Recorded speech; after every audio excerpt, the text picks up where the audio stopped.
Testing.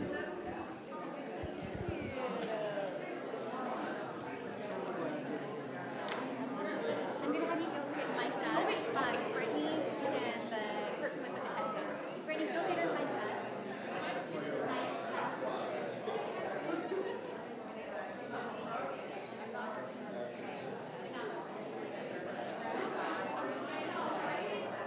All right, good morning. Can you all hear me okay? No, not yet. She said, and I project really well, so you can hear me. They can't hear me. Okay, let's go ahead and have you clap again once if you can hear me. Clap twice if you can hear me. Clap 3 times. Okay, now you just need to stop talking. So yeah, they were hearing us fine online, but in here, there we go. Oh gosh, now it's really echoey. Good morning. My name's Maggie Ballard. My pronouns are she, her, and hers. And I am the board president of Nebraskans for Peace, and I want to welcome each and every single one of you. Really excited to be here in person for our first time since 2019. Can we get a round of applause for that? I'm going off script here, sorry, Brittany, but it's great to see so many of us that survived the pandemic. We survived the presidency that we were under at that time, so it's a good place to be. So I want to thank everybody for being here, especially our panelists, our presenters, a couple of housekeeping items. You'll see in your packets where we have each of our afternoon workshops. If you leave the sanctuary and go straight across, that's where we'll be having lunch. If you leave and turn to the left, down the hall to the right is where the restrooms are. And I want to first thank, of course, our Board of Nebraskans for Peace and the University of Nebraska at Omaha, Grace Abbott School of Social Work for both co-sponsoring this year's event. I want to begin by acknowledging that our community rests on the traditional lands of the Ponca, Omaha, Winnebago, Dakota, and Oto peoples past and present, and honor with gratitude the land itself and the people who have stewarded it throughout the generations. This year we are excited to offer up to 3 continuing education credits to all certified master social workers and licensed mental health practitioners in Iowa and Nebraska. The sign-up sheet for CEUs is at the registration table if you missed it. And for more information, you can email our state office at nfpstate@nebraskansforpeace.org. Or you can call our office at 402-475-4620. So in both our morning and our afternoon sessions of today's program, we're going to be addressing 3 of the issues that have guided Nebraskans for Peace's work over the past half a century. So that's working for peace and nonviolence. The second one is environmental issues in Nebraska, and the third is dealing with social justice issues in Nebraska. We will be celebrating our past while taking steps now to prepare for the enormous challenges that lie ahead. Again, thank you for joining us, and as we continue our nonstop work of peacemaking and seeking justice for everyone. I want to first acknowledge any of our Nebraskans for Peace board members. So if you are a board member and you are comfortably able to do so, please stand.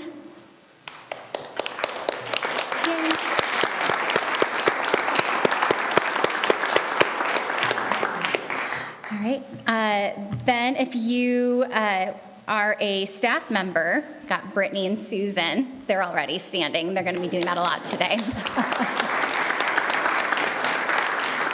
And honestly, Brittany and Susan, they just do amazing things every single day. They make our work as board members very enjoyable and smooth sailing. And you might see my face a lot today, but really they're the ones behind everything that gets pulled off well today. So you can blame anything that doesn't go smoothly on me. Everything that does go smoothly, that credit goes to them. I also want to take a moment to just acknowledge if you are a member of Nebraskans for Peace, if you'd go ahead and stand, if you're comfortably able to do so. Oh, okay, or raise hands. Okay. Awesome. Well, hopefully by the end of today, everyone will raise their hand or stand up. We also want to thank the Aldersgate Methodist Church here for letting us use their space and for them helping us to live stream this event for our morning session. All right, so without further ado, we're going to move into our main event, which we are so excited for. We have 4 senators from our Nebraska unicameral here with us today. So it's my pleasure to welcome each and every one of them. We have State Senator Danielle Conrad. Good morning. Good morning. Michaela Cavanaugh. Hi. Terrell McKinney. And Tony Vargas. Yay!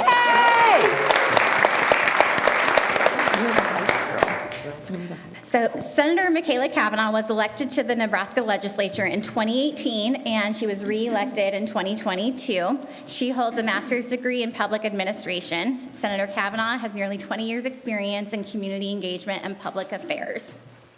Senator Danielle Conrad was first elected to the Nebraska legislature in 2006, re-elected in 2010, and then came back in 2022. Thank goodness.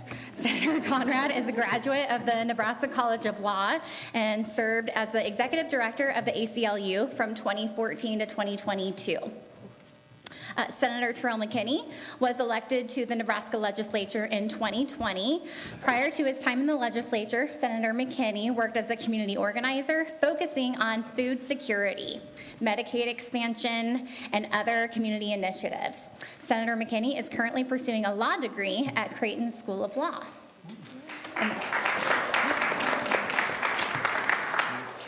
And then last but not least, Senator Tony Vargas was first elected to the Nebraska legislature in 2016 and re-elected in 2020. Senator Vargas has devoted his career to public service and advocacy. He is focused on addressing educational equity, economic opportunities, and healthcare access. So let's go ahead and give them all a warm welcome. Our format is we have a handful of questions that we're going to have each one of them spend a couple minutes answering. And then after that time, we will turn it over to the audience for questions. So our first easy one is just asking you one at a time. What made you decide to run for office? Start with you, Senator Cavanaugh. Okay. Hi, everybody. Good morning. Good morning. What made me decide to run for office? Well, it was 2017, and I was watching the legislature because, I'm a nerd like that. And my representative stood on the floor of the legislature and spoke out against the governor's line item veto. Talk up, talk down, stand up. Stand up? Oh, stand up? Oh, okay. Sure. Hi. If you're comfortable doing so. So my state senator spoke against the governor's line item veto of developmental disabilities funding. She left the floor, she came back to the floor, and she didn't vote to override the veto because the governor called her.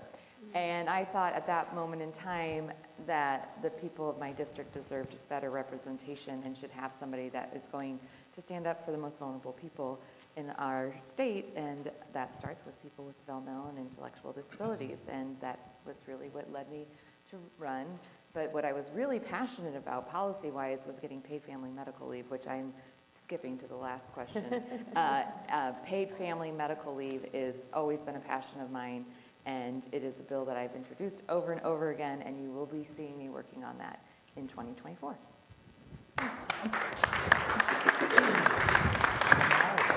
Good morning. Hi. It's so lovely to see so many not old friends, dear friends in the audience here today. My name is Danielle Conrad. I want to thank Maggie and your team and your membership for your incredible activism and leadership, and for the generous invitation to join you here today. Many of you who know me know my story, and I'll give the truncated version, but I got the political bug really, really early watching that historic gubernatorial race between Kay Orr and Helen Busalis. And that's what really, yes, that's what really was my lightning bolt moment when I was at my parents' kitchen table in rural Seward County, Nebraska, and then a chance meeting with Helen Busalis after volunteering on that campaign really helped find my path to the Nebraska legislature. So I've been on the front lines with many of you, working on issues, working on campaigns, and it's an honor to be back in the legislature, perhaps now when we need more experience, and it seems so tenuous and precarious, but perhaps now more than ever we need to lean in with more love and light and speak truth to power and be strong voices for those who are unrepresented and underrepresented in the halls of power. So that's how I got my start in politics, and the issues that have always been the hallmark of my career include individual civil rights and civil liberties, and then working families issues. So working on minimum wage and living wage policy, and then my priority bill this year, which I expect to continue working on into the next year, would be a child tax credit to put more money in the hands of individual families across the state and help them address rising child care costs or other expenses and really keep their head above water and keep families strong. So that's an issue that I'm going to keep working on into next year, and has really been kind of the focus of my work for the last session. Thank you. Good morning. Thank you for having me as well. What made me run for office, I would say, just doing work as a community organizer, and then coming around to the time when Senator Chambers was being termed down and it was suggested that I should run for office, and I told them that they were crazy. And I thought about it, and then I just told myself, why not? I thought that we needed younger voices in the legislature, especially younger voices from my community, because a lot of the leadership was more from the older generation, and I felt as though there were a lot of voices not being heard in North Omaha. So that's why I ran, to just really focus on trying to find a way to decrease poverty, make some changes in the criminal justice system, education system, and start to try to improve healthcare outcomes for my community. Thank you.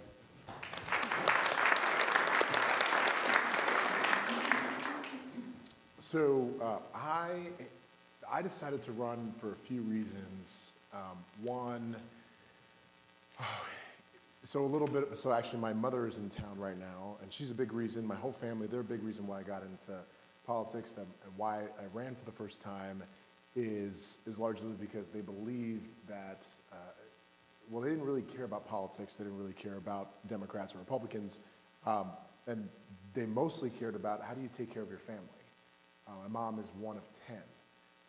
She's the matriarch of our family. So when I saw an opportunity to be able to serve on the Omaha Public School Board and get appointed and actually do something in that board and ask the right questions, and how are we making sure that we're actually providing an equitable education? How are we making sure funding is going to the highest need schools and we're not treating everybody the same? How do we expand family community engagement? How do we actually make sure that people that are living in poverty and that are working poor are getting more resources? I realized that I was one of the few voices on the board at that time, one of about like 3 that had actually ever really experienced poverty or had grown up in a low-income background or needed services in some way, shape, or form. And then I also realized that that's not just the case in the school board, that's the case in the legislature, where we don't have a lot of different voices doing this kind of work. And so I decided to run because my parents instilled in me this sense of responsibility, but also decided to run because I had, for the legislature, an incumbent Republican-appointed state senator that had voted against Medicaid expansion and voted against allowing DACA recipients to be able to get certification to be able to work in our community. And both of those are big issues for my community. And then there was running against somebody from my own party that, quite frankly, I think we're just generations apart. 20, 30 years younger than the individual, and I believe, very similar to Terrell, we needed younger voices. And then finally, the reason why I ran again is because of the people at this table, very few state senators actually are working parents, which is really, really missing a certain population of people. So when it comes to issues of working families, helping individuals, single parent households, and what people are really going through these days, that was one of the reasons why I decided to also run again for the legislature and why I've been staying in the legislature. Well, until they kick me out next year, so. But anyway, I'll continue to work on these issues that affect working families, individuals in poverty, economic opportunity, education, healthcare access, and justice in the criminal justice system as well.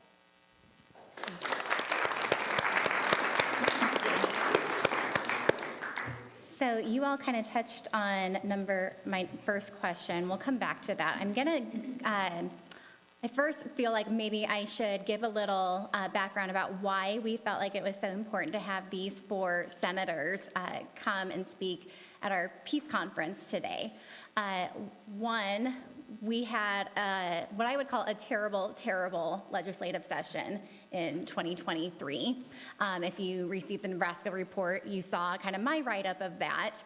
And in a lot of ways, it was devastating. And so we felt like we wanted to hear from people that we saw standing up for justice in the unicameral, even when their voices were overruled. And we feel like there's a lot of work that we have left to do in Nebraska. And because we have the unicameral, we have people who are in charge of making the laws, and then we also have this second house, which is us as citizens. So one of the reasons we asked these 4 wonderful senators to come today is to try to inspire us how we can move forward from here, how we can see 2024 be better, or at least not as bad, and how Nebraskans for Peace, as members, as individuals that came here today, and just as Nebraskans, what we can do to try to move forward. So I kind of am going to put that question on each of you. My phrasing is, after last session, where the heck do we go, or how do we move on from here? What can we do to get back to being more nonpartisan? So I'll let whoever wants to go first, or we can go in order. Did you want to draw straws, maybe? I don't know. Also, what will be really interesting is, this is the meeting. What will be most interesting is just the different perspectives on this, which actually is important, because we talk about this a lot during the session. We really, really did. And I just realized that when I talked about working families, this is actually an overrepresentation of working parents and working individuals, whereas in most of the committees, we are not. We are the extreme minority, very much extreme minority. So how do we get back to being more nonpartisan? I have a hard time with this sometimes because it's a little twofold. One, a lot of people have always said, look, the legislature's nonpartisan. It's always been that way. And I think there's a tenet of that is true, where the structures enabled it to be more nonpartisan. And it's 2 big things. One, it's the people that we send and elect to the legislature that enable it to be either more or less nonpartisan. And it is, once they're there, what are they doing to maintain that culture of nonpartisanship? And so I say that those are the biggest 2 levers here. The way that we move it forward is by changing the culture from within and the people that we elect, which means there's actionable things, right? Which is the nonpartisan legislature will change if we elect new people. The really nice thing for everybody in this room and for my colleagues is you won't have to deal with many of us here at the end of next year. There's going to be a huge change in terms of the number of senators, no matter their party registration, but in particular the ones that you feel like are becoming more part of the issue or problem on dealing with nonpartisan issues, or making us try to be more at each other's throats on purpose with the legislation that's being introduced. And that's an opportunity. And it's not just with turnover just because we're term limited. There are senators that are currently up for election that are the ones that have introduced the more divisive legislation that isn't solving a pertinent problem that is the most directly to working families right now, people that are struggling with food insecurity, people who are struggling with being able to take sick leave or take family leave, or in our justice system, I mean, you name it, but are introducing more of the culture side wars of legislation across this country. And so there will be opportunities for change through elections. So whatever your party is, really doesn't matter to me. I care more about whether or not we're electing people that want to actually solve the most pressing problems to Nebraskans. You have a choice on that. And the second thing is changing the culture, which is hold us accountable while we're in the legislature to doing better. One important thing is you will notice about all of us, we approach our own leadership in this in very, very different ways. But we do all agree that the legislature won't get any better by us not doing anything. We keep introducing legislation, even if it fails 8 years in a row, or 7 years in a row for me, for some legislation. We keep pushing legislation, and we keep pushing the ideas, the policies, the debates, because we have to and we need to. And we keep trying to hold accountable our colleagues on different issues, because if we don't hold them accountable, then they'll think everything they do is carte blanche okay.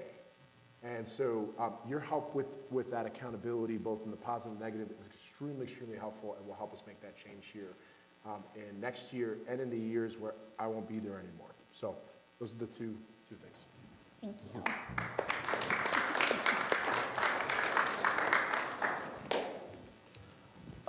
For me, it's always kind of been hard when people ask how can we make it more nonpartisan or make it better to be more nonpartisan.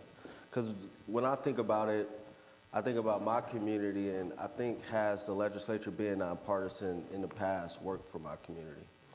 And I look at it from that lens, and I say no, which doesn't mean that there isn't some room for improvement, but I just look at it that way. I think what would help is electing people who actually want to get the work done and actually electing people who want to be leaders. It's a lot of people in the legislature that are just there to just fill up a seat and just be told what to do. And that is what I think has to change. It's a lot of people that are just there just for the title, and we got to start electing people and push them when they're running for office to see how are they going to be inside that building. It's not just about saying, oh, I want to work on these 4 issues. Are you going to actually try to work on those issues? So I think electing leaders and electing people that actually want to do the work.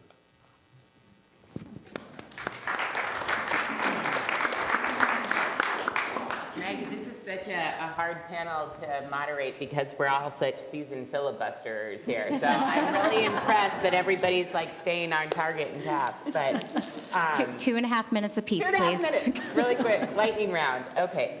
So I've spoken about this on the floor, and one of the reasons why I wanted to return to public life and go back to the legislature is because I was concerned about the forces that were putting pressure and weakening our proud nonpartisan institution, which is a gift to us from Nebraska voters from generations ago. And they had the wisdom to heed the warnings from the founders about the danger of factions in our democracy, and to say we're going to put aside this partisan bickering and dysfunction and get a system of government that allows us to focus on relationships and policy and do the right thing for Nebraskans and kind of tune out the noise from these national political squabbles. And it hasn't worked perfectly, but it's worked better than most in terms of effectuating those goals. And so we've seen, because the institution is effective, not just unique, but also effective, it's under attack. And it's been weakened by term limits and voter suppression and gerrymandering. And those things are not an accident. They're very deliberate to try and weaken the nonpartisan institution, to try and have more partisan people in office who aren't interested in solving problems and leading, but who want to focus on nothing but partisan bickering and divisive issues that tear us apart. And that's exactly what we've seen in each succession in term limits in the Nebraska legislature, where we lose experienced leaders who have to work across the state and across the political spectrum to do the work to build relationships and to solve problems. And it's no surprise to any of you, it takes a long time to get up to speed on building trust with your colleagues, on understanding the complexities and nuance of everything from education policy to tax policy to ag policy to environmental issues to education to criminal justice. And so in order to get good policy, you have to have those relationships and you have to have some knowledge about those issues as well. And so we've seen term limits really weaken our proud nonpartisan institution because senators don't have an opportunity to build relationships and go really deep on the policy. And so I think that those factors really contributed to the incredibly challenging session that we had in 2023. Our institution had protected us and inoculated us against these worst abuses in the political system for generations. And now those contributing factors have really tested the institution. So that's the bad news. The good news is that we still have one of the best, most responsive, most transparent systems in the country that I would put up against any sister state and the national government any day of the week. And most votes, most of the most acrimonious votes and most acrimonious debates and issues came down to one or two votes. That's how close we are in being able to stop radical policy and wrestle back a proud nonpartisan tradition that puts Nebraskans first instead of political parties. And our proud nonpartisan tradition doesn't belong to us only as state senators or any political party, of course, but belongs to each of us as Nebraskans. And the more rancor, the more divisiveness, the more dysfunction, the more chaos, that gets good people to throw up their hands and say, I'm not going to run for office, I'm not going to vote, because it doesn't matter. So we have to actively and intentionally work against that and say, it does matter. It matters more than ever. Those votes, those voices, that accountability, that leadership, that love and that light, that thoughtfulness, that's the antidote for fighting back against this dark chapter in our political history. And the good news is we can do that together by encouraging every one of our Nebraska neighbors to not devalue the power that they already have, which is the most important thing in our democracy and the most important thing to protect our future and the policy that comes out of the Nebraska legislature. Thank you.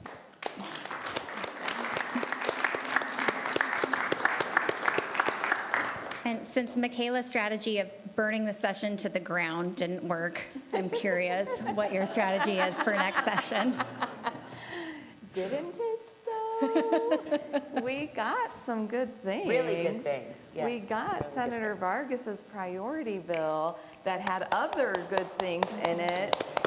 Maternal health, we got postpartum coverage starting January 1 of 2024, Medicaid postpartum up to 12 months, something that we've been working on for years. And Senator Vargas had that amended into his priority bill, and we got that amended into the HHS priority bill on the last day possible. So we did. We did do some things. Historic investments in North Omaha, and as Senator McKinney said, that the nonpartisanness of it hasn't helped all of the right communities. It's nice. It's, you know, there are important things about us being nonpartisan. It opens us up not to have caucus leadership. It opens us up to be more independent agents and operate in a different way. But it's not the panacea. It doesn't fix all things. We need diversity and representation in the legislature because we need diverse ideas. And even at this table, we have diverse ideas. We have a son of immigrants who has young children. We have a single dad from North Omaha who's putting himself through school. And then we got 2 working moms. And we bring a wealth of different viewpoints that you didn't have before we got here. And if we want to have a better legislature, we do need to get rid of term limits, though God bless term limits for my life. But we do need to get rid of term limits, and not just 3 terms. We need to get rid of term limits, period.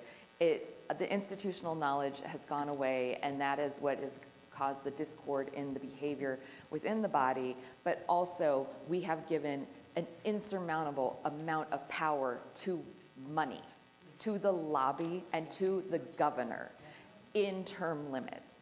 And we also need to pay us. We need to get paid $5.27 an hour. $5.27. Well, Senator Vargas introduced a bill to double his pay from $12,000 a year. What we don't hear in those commercials is that he would be doubling it to $24,000 a year. Still no health insurance, though, or 401k or any of that stuff. So very, very greedy. I'm being very sarcastic.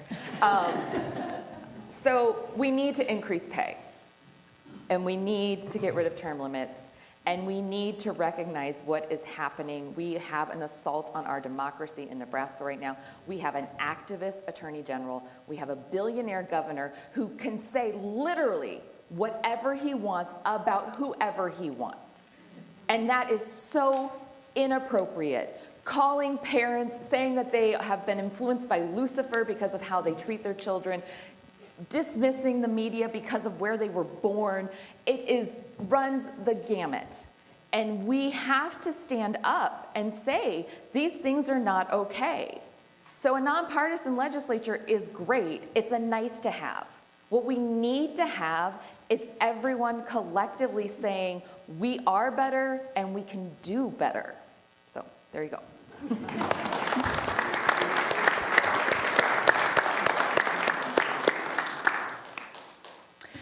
So I am going to go back to what number 1 is on your sheet. What particular issue were you hoping to address or wanting to address the most when you were running for office? How is that going? What can be done to help or improve? So I know you're talking about how a couple of those things you got across the finish line last session, but if there's anything else that comes to mind, love to hear about that. Start in the middle. Start in the middle. Go ahead, Rob. For me, I think it's 2 issues. Number 1 is economics in North Omaha. North Omaha has been the most impoverished for forever, so that's always going to be the number 1 for me. The second is criminal justice policy changes and reform. And that's important to me because I grew up in North Omaha and I dealt with a lot of issues. I visited my father in prison and seen too many people that I know going in and outside of the criminal justice system. And when I go to the prisons, I see a lot of my friends and my family, and I think it's just very important to try to get some changes in the system. I think the problem, honestly, is that we got to change the public conversation on when people go to jail. I don't think we should be happy that people get sentenced to prison. I think we should appreciate that they're being held accountable, but it shouldn't be a celebration. And because we've been celebrating so long, we've dehumanized everybody in prison, no matter what they did. So that makes it harder to get the changes in the legislature, because we have a lot of people in there that's saying, my constituents and the public think these people need to be thrown away and never let out, when in reality, 90% of these people are getting out, and we're not setting them up for success upon return because our system is so outdated. So for me, it's making sure we do the economic change, because I think economics and poverty are at the root of almost all these issues. I think if we could decrease poverty in a community like North Omaha, there will be less black people in prison and less in the child welfare system. So those are kind of the top 2 for me, and why I ran was to change the economics and address criminal justice policy. Thank you.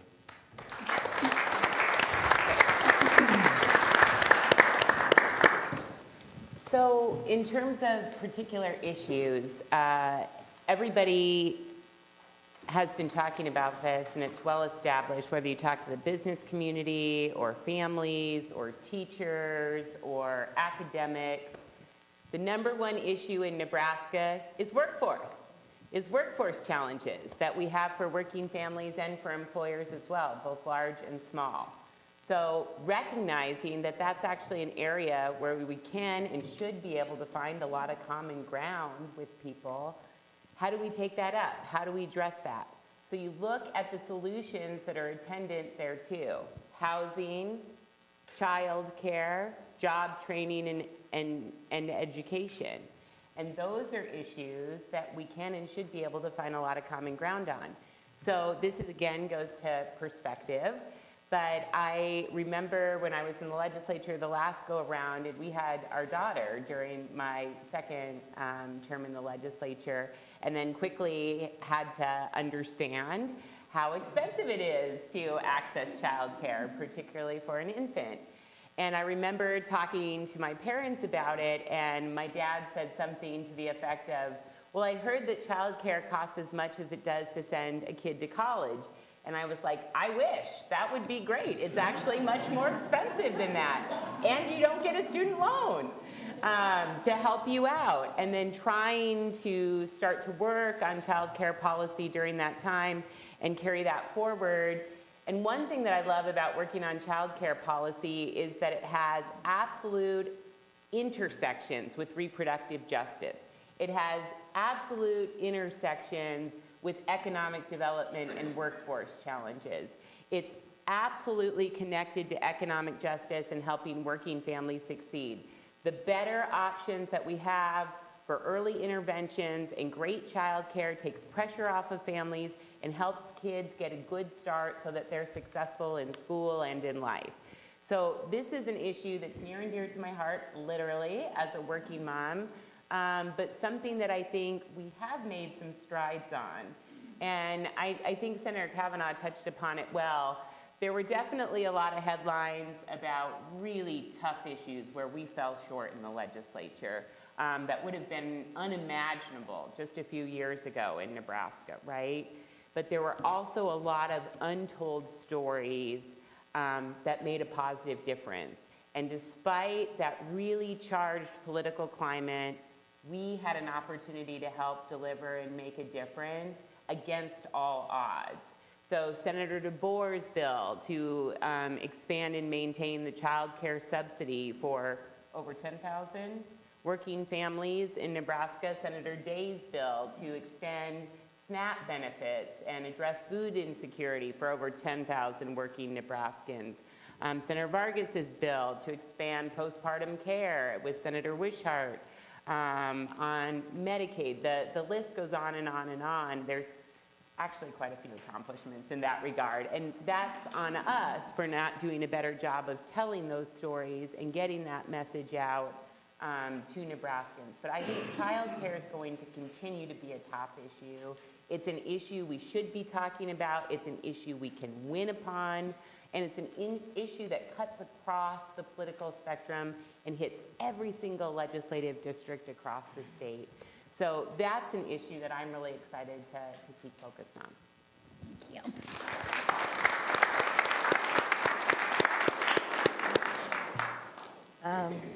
So I have always been focused on maternal health and also funding for developmental disabilities.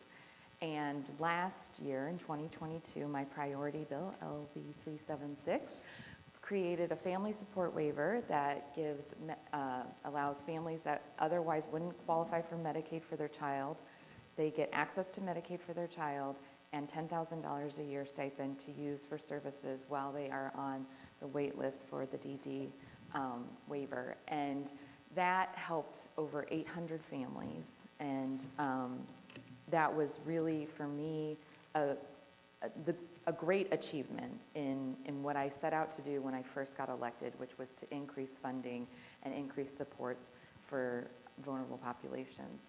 But I did a few other things that I didn't actually expect, My first year, I passed legislation that I actually had a hard time getting out of the Judiciary Committee, and it was an anti-shackling bill for incarcerated pregnant women. And everyone kept telling me that we didn't need it because they don't do it. And I see Jasmine, I see you. Well, how do you know if they don't do it, if they don't have to document it? So we got that bill passed, and since then, it has been impactful. And now they're required to document it when it happens. There's stipulations when it can happen, but those are pretty extreme situations when it can happen. And immediately after it was enacted, we had the crisis at the Geneva Youth Rehabilitation Treatment Center, and actually there was a youth there who was pregnant, and they shackled all of them when they, I viewed inappropriately, when they moved them in the middle of the night to Kearney, except for this young woman who was pregnant, and she had to be driven separately in a car. So it mattered. It mattered to her. And then there was the legislation that I did on, and it's just a paperwork bill on filing for a protection order. And it just changed the fact that if you filed for the wrong protection order, it was automatically thrown out. And if you file for the wrong protection order now, the judge can tell you you filed for the wrong type of protection order, and you just changed with the type of protection order. And that has been life-saving for so many victims of assault. So I don't know, did I answer your question? You did. There we go. Thank you.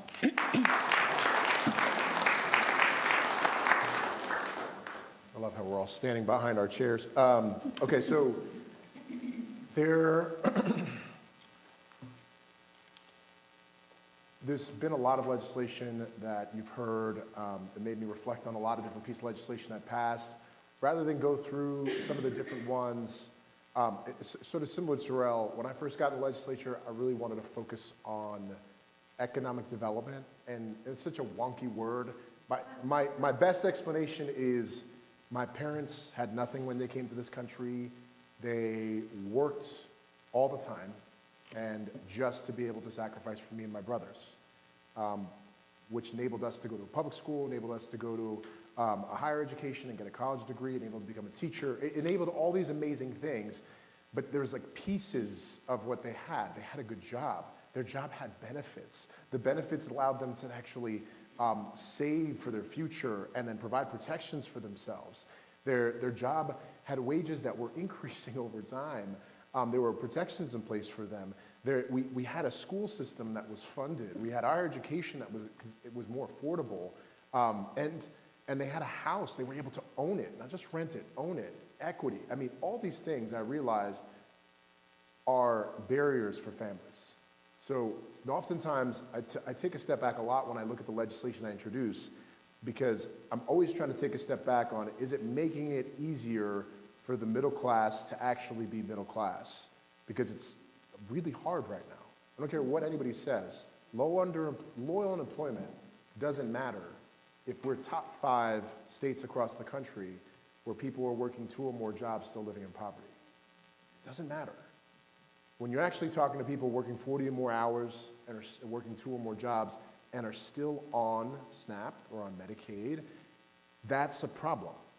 And so a lot of the issues that I've been working on have been on like housing, and not just affordable. I love affordable housing, but they're on trying to expand how we get people to have home ownership, first-time home ownership, equity, a lot of the things that we know we might have all had in this room that enabled us to have something that's a piece of ours that enabled us to be in the middle class. Because the programs that we have to work for people, but we also have to be able to give people the opportunity to have a really good paying job with good benefits. It's the reason why I introduced like paid sick leave. It's the reason why it's on the ballot right now, right? Like we couldn't get it passed. I thought this is a common sense thing. Common sense because people should be able to take a couple of days earned time off to take care of their loved ones. The legislature at large didn't believe that. They had 24 people that believed that, 25 that didn't. And it's going to go to the ballot. And it's wonderful because everybody's going to have the opportunity on whether or not they do or do not support people being able to earn this right as workers. And so a lot of these pieces of legislation on like housing, on maternal and child health, on postpartum Medicaid coverage care, are all related to trying to make it easier for this middle class to actually be middle class and people to be a little bit more self-sufficient, and which is really important to my district and really important to Omaha and the state. So I keep trying to come back to those issues. And then there's a side of equity that I always try to work on also.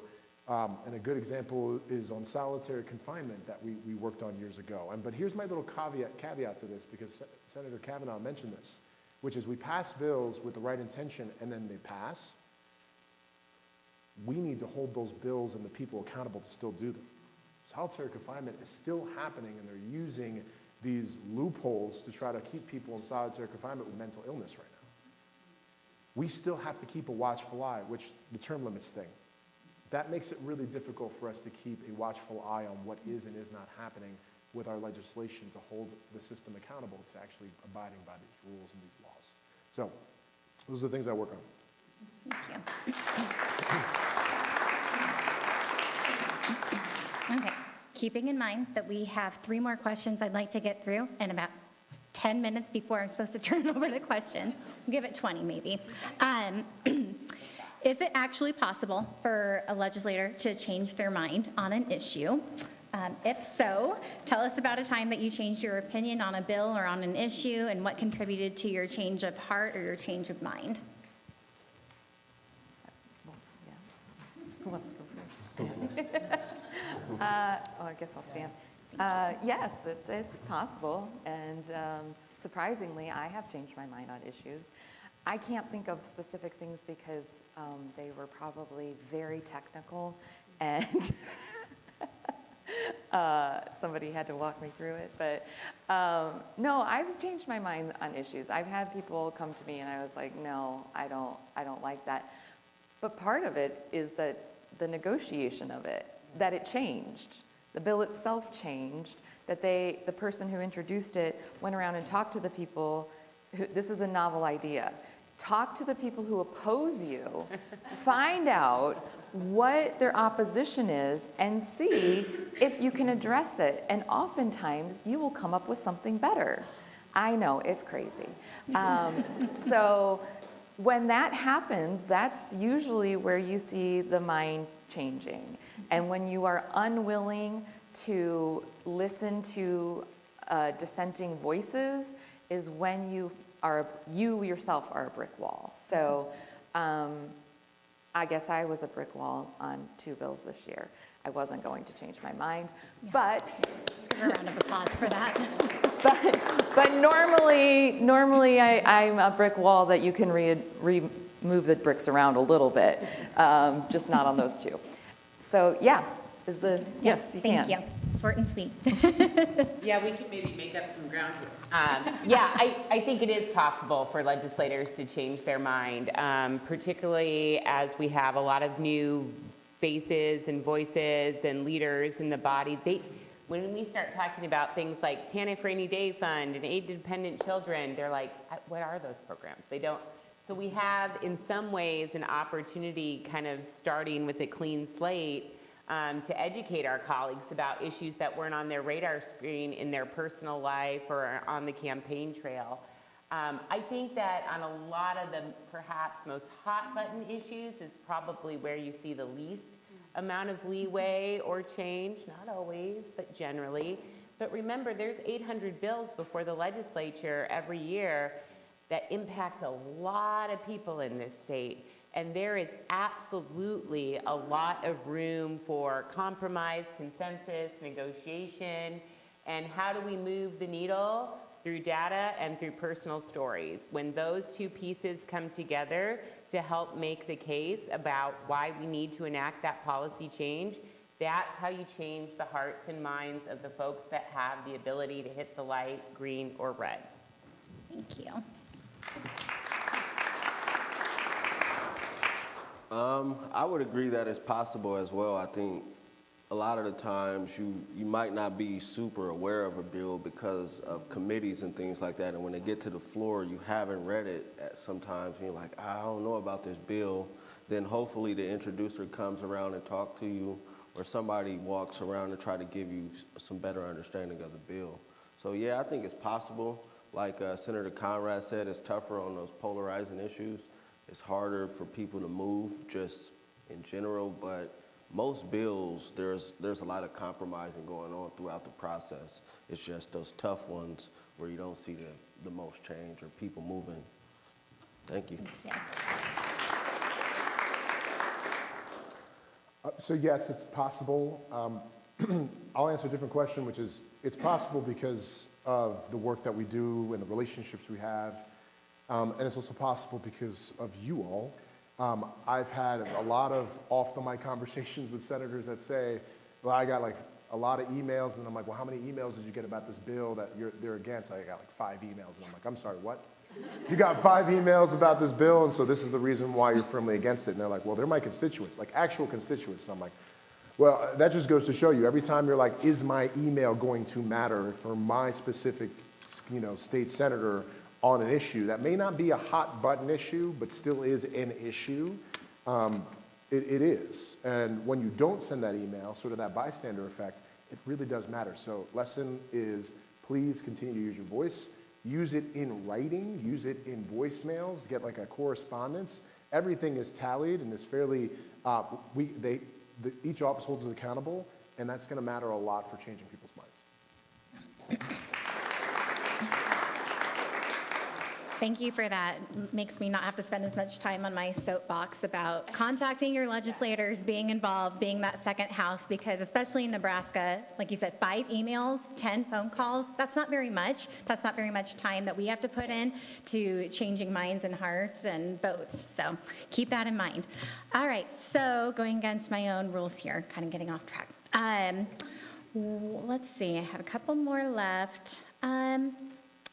I would like to ask you, number 4, the unicameral is nonpartisan, but of course, one party definitely holds more power in Nebraska.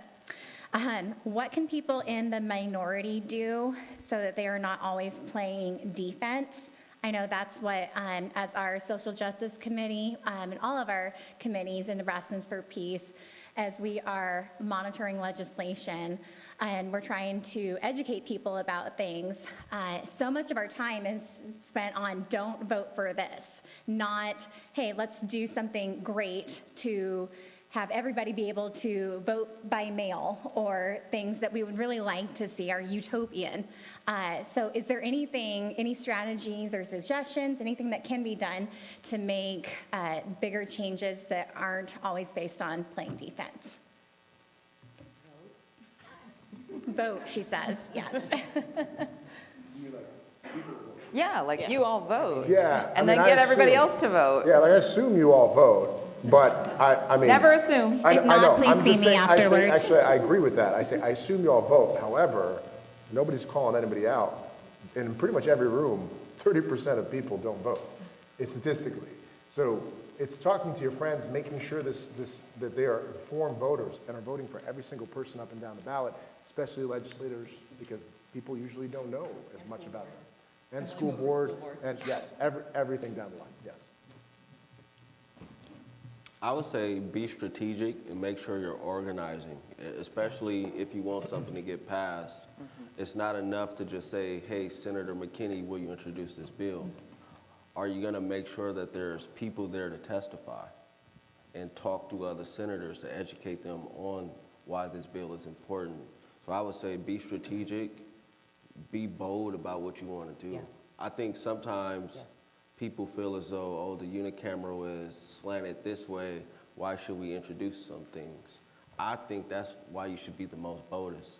You should introduce everything you think needs to change, and then hopefully, maybe not all of it passes, or maybe 1 or 2 of those things pass, but if you be hesitant about being bold, it gives them another leg up on you, because if we don't put anything on the table, everything they want gets passed, and we have no room to negotiate and no leverage. So I would say those things. Anyone want to add to that?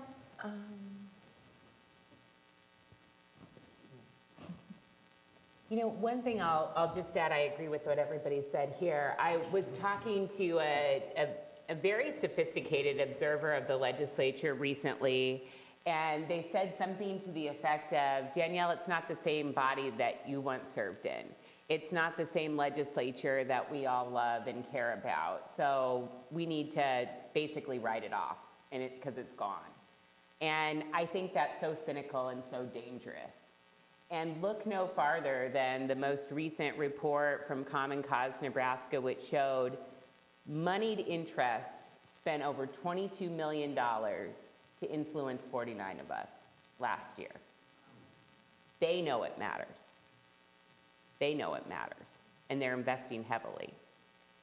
So we need to be really, really aware of that and not fall into that trap of cynicism and despair and learned helplessness, because it's dangerous and it's wrong.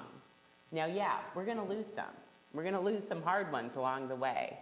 But in the elegant design of our democracy, we have opportunities to pivot to the courts, which are more hostile than they once were, to the ballot, directly to the people when the legislature's out of step with the will of the people, to the streets, to protest, to organize, to raise our voices. And it has to be a continuum of citizenship in this democracy, from protest to the polls to policy, and an ever-widening circle of those that want to see a different outcome, right? And so I think one thing that's really important to recognize is, yes, it comes down to numbers, and if all we can do is stand witness, if we don't have the votes, then we stand witness.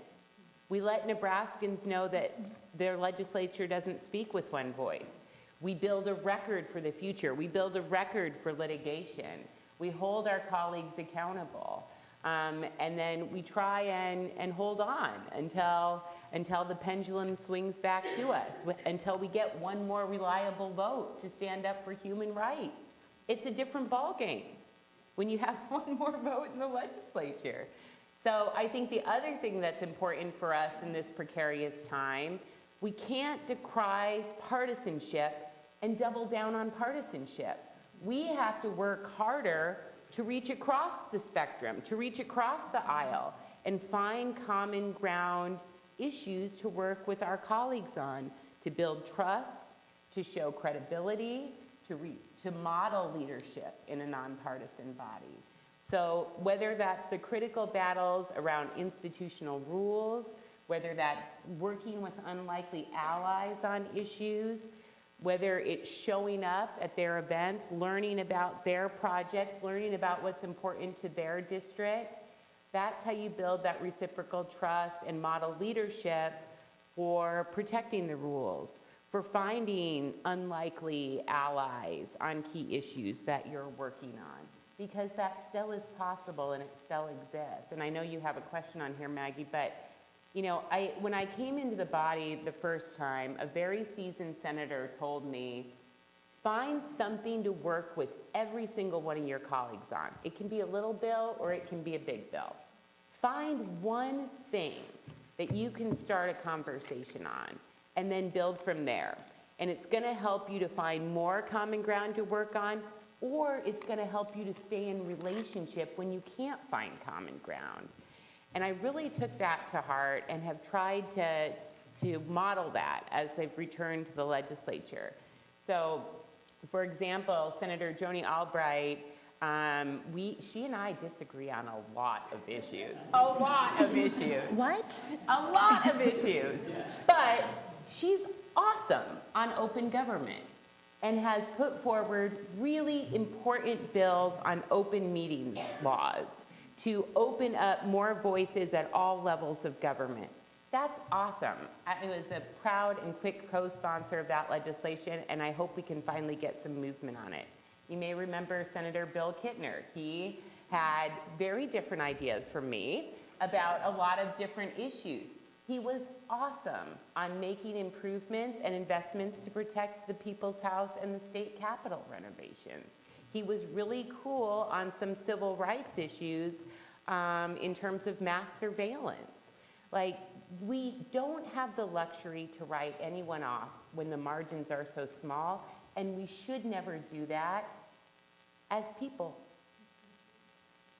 We need to recognize each other's humanity. We need to not fall prey to the cynicism. We need to model in the legislature what people are doing in their daily lives. They're not screaming and yelling at their kitchen table or their school or their business to solve the problem in front of them. So we shouldn't be doing that, and we shouldn't tolerate it in the highest echelons of power.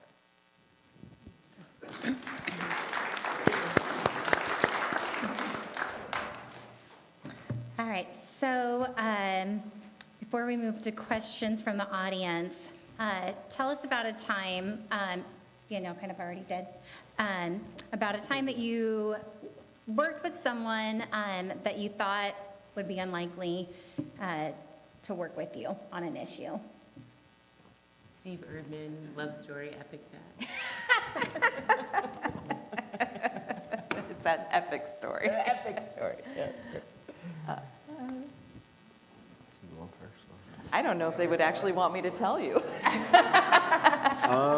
I guess I'll say, going into the legislature, I heard a lot of stuff about Senator Slama and things about her and what people said.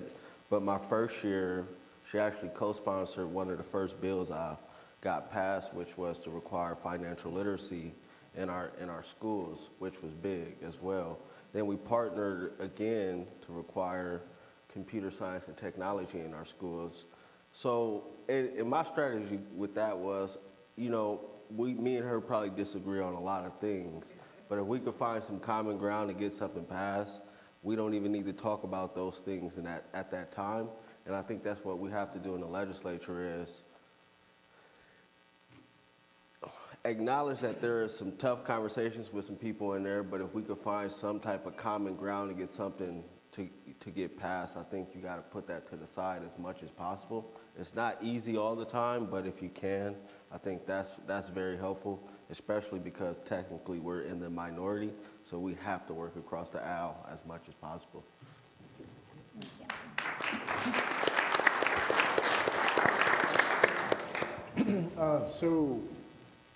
I mentioned housing earlier.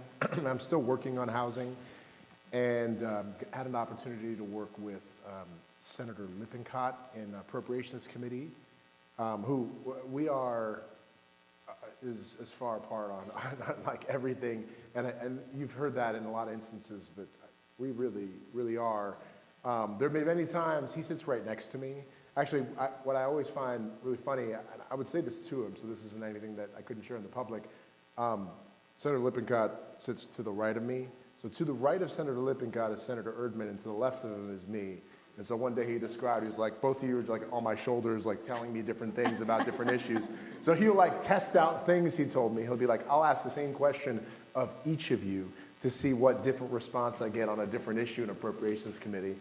But it was, I think, really fascinating for me with housing is he got a lot of pushback, and still does, for people that view housing as sort of, you know, interfering with the free market, which, let's be very honest, we do a lot of pro-business legislation that on one side people say is interfering with the free market, but the other side is say it incentivizes people, you know, jobs. And I've been on the side of it incentivized jobs. I feel the same way about housing, which is if left to its own devices, it's not meeting the middle. Every single one of you know, if any of your loved ones are trying to buy a home right now, there's either not enough housing stock or it's insanely expensive and it's unaffordable. And so that shared issue and problem was shared with Senator Lippincott. And so what we do agree on is there's an issue across Nebraska in terms of housing. There's an issue across Nebraska in terms of what an everyday family, both in rural, urban, and everything in between, and suburban, that they can't afford a house right now, and we're not seeing that. It's not meeting our workforce needs, you know, in his community. It's not meeting our workforce needs in my community.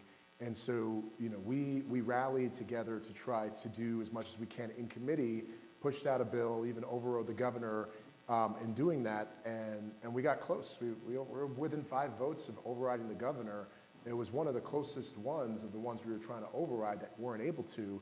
And I think there's a lot of people that look at this as, it is a nonpartisan issue. It's a workforce issue, an economic issue. And for somebody that we are apart on so many different things, kind of like what many people said on this panel, we separated the other things and we said, what is actually good for Nebraskans' bottom line and for their economic prosperity? And using very specific language, because that was what we aligned on, Senator Lippincott and I. So, you know, we're still working on this issue. It's been wonderful to do that, and we've become better friends because of it, quite honestly. So, a lot to what Senator Conrad mentioned. So be a watchful eye. It's something we're going to keep working on next year. And we have new allies. Senator Ibach is another ally. Senator Holcroft's another ally.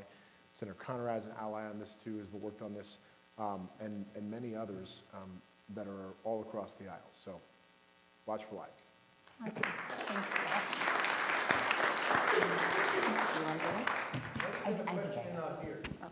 I'm sorry? Yeah, I'll start bringing the mic around in just a second. I wanted to ask, did you have a story you wanted to share? Well, I do, yeah. And he might not want me to share it, but I'm going to anyways. So I'm on the Health and Human Services Committee, and I had heard a lot about the former 4 years of Senator Merv Riepe. And I got seated next to him on the first day, and I was like, oh my gosh, great. This is going to be something. And we struck up a wonderful friendship and found some very common ground in fiscal spending and have had some very interesting and oftentimes fun and silly and robust conversations about fiscal spending, and have really, he's brought me along on some points of view, and I've brought him along on some points of view, including the child care subsidy and SNAP and maternal health issues, and he came along on all of those. And so, I mean, that also speaks to changing people's minds. Mm-hmm. But I think what Senator McKinney said is right. You, just because somebody else tells you who somebody is, you have to get to know them for yourself, and everyone is somebody. Everyone is a person, everyone has a story, everyone has their own lived experience that informs their decisions, and try to come to understand that. I didn't do it this last year, but my first 4 years, I was really big on vote counting to see where we were at on every bill, and I loved that purely for the fact that I talked to every single person every time I did it, and built relationships with people, including Steve Erdman. And just for the record, I do not support epic tax, but I did support that it was a redistribution of wealth. So there you go. Thank you.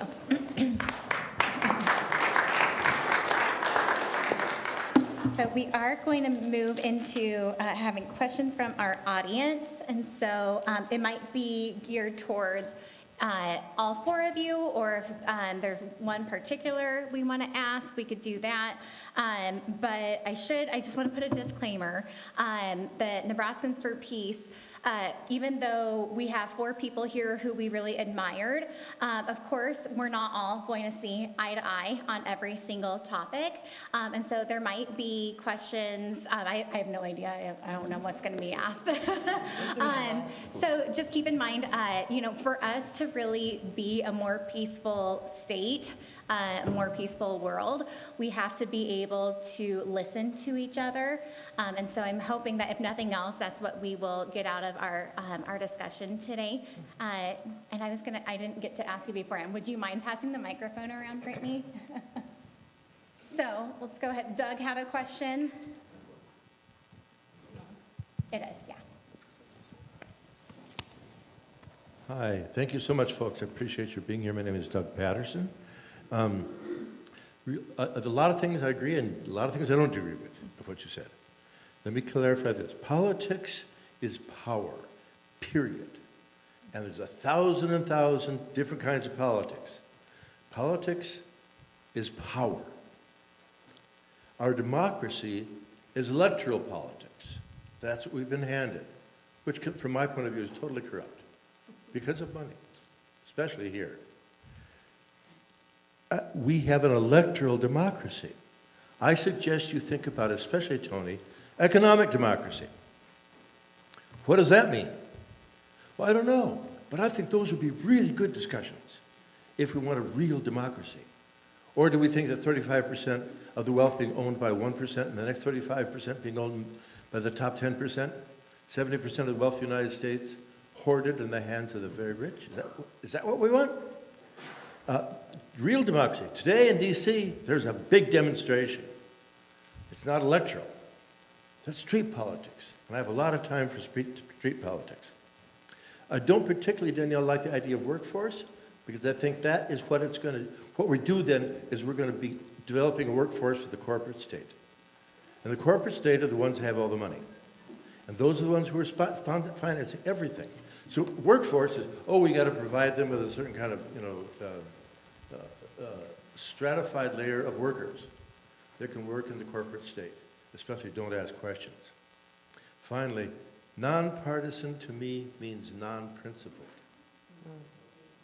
It's non-principled because the right wing and the fascists aren't playing by that rule.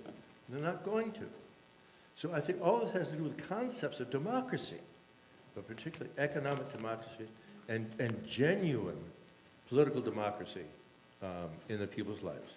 Thanks so much. Responses, please. I don't think it was a question, but I appreciate the feedback. My question is more around housing, and it's the same question I've asked in a lot of different spaces, and I'm going to keep asking it until we have some awareness around it. And I'm not sure what can be done. So my question is, when we look at housing, and some of the feedback that I've gotten about affordable housing is affordable looks different to everybody, right? My question is really, though, about discriminatory leasing policies and what we're doing to stop that, right? So we're investing all of this money into the city, into property owners, into building new properties, but we're not putting any layers in there that protect those that have struggled with poverty, that might have evictions on their record, or poor credit, or have a felony on their record. And when we're being monopolized by real estate companies, those people are being blocked out from finding housing. Some of the feedback that I've gotten is like, when we start to add those layers, we lose investors. I can see that, I hear that, but then what do we do about that? So how do we move forward from there? Eviction clean slates. I think it's something we have to do something about. I forget who, I might have been Jasmine a couple of weeks ago. We were having a conversation and we were talking about criminal justice policy, but I think we have to look at criminal justice policy outside of the lens of changing laws in the sense of like the judicial system. I think we also have to look at housing and how can we expect people to return back to society, but when they go to look for housing, they're restricted on where they can live.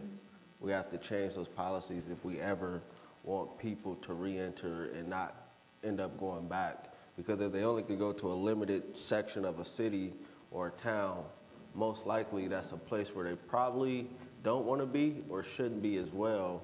And it's not to say nothing's wrong with those areas, but it's like we're putting people back in the same situation that we didn't improve while we held them and expect them to do better. And that's a big problem for me. So I think that is something that definitely needs to be addressed, and I think we need to get realtors or investors to understand that we can't keep these same barriers up that are continuing to hold people back. And that's why I hate the term ex-felon. If there is actually true ex-felons, we wouldn't have those policies. Right. And the thing that I would add to that is, as you were speaking, I was thinking about different legislation. Like one of the pieces of legislation I've introduced several years is the anti-discrimination in Section 8 housing policy for source of income, because it is so often used to be able to be a reason for Section 8 housing voucher recipients to be able to even look or apply for housing options across Nebraska. And I've introduced that bill several times. We've had that bill in committee. I feel like, Terrell's asking all the right questions and making all the right statements in terms of like making sure it's a balanced conversation on the realities of what people are facing, and we always have this other side. So we are introducing bills that are trying to address this. But this gets back to that bill hasn't gotten out of committee, and we're going to keep trying to get that bill out of committee, and simultaneously working on making sure there are more housing options, because affordable, to your point, is such a big word, because affordability is completely different for every single person. And what I've really tried to make sure to push on and I've seen a big effort is that we have a lot more options that build equity for people. So if you have affordable housing that works for somebody in reentry, that it's something that they can actually invest in and something that is affordable for them when they're coming out. But we don't have enough of those options right now, right? So we have to work on sort of the barriers in legislation legally, and also work on making sure that there's more options available for people. We're trying, and we're going to keep pushing. Yeah, I think that's great. I just add one point to dovetail. I think it has to be the dollars and cents that Tony deals with in appropriations, but then it has to be the legal infrastructure and as well. And those are really good examples. And it reminds me of something that I want to put on your radar screen. So I know that a lot of people in this room have worked really hard on restoration of voting rights for returning citizens, and that's going to be, I think, a top issue. Yes, Jasmine and others in the 2024 session. And when you look at second chance hiring, when you look at housing barriers, healthcare barriers, ban the box for higher education, all of these issues that a lot of us have worked on over the years, we have some really good bills that are going to carry over and be in good position for the 2024 session. We're going to probably be having some upcoming hearings in the Judiciary Committee on collateral consequences. I have an interim study in on collateral consequences. And I asked legislative research to put together an inventory of prohibitions, rules, punitive policies that we have in place after somebody serves their time, right? Single space, Excel spreadsheet, 20 pages, front and back, where we keep punishing, punishing, punishing, punishing, punishing outside of the criminal justice system. And so I think that this is going to be an area where we have a lot of energy and a lot of opportunity in the 2024 session. And don't forget, even though it's short session, this is the last year for about half the body. And that's when you start to see more independent votes a lot of times. So we do have good issues to focus on. We do have some structural benefits and assets that we need to leverage and be thoughtful and strategic about.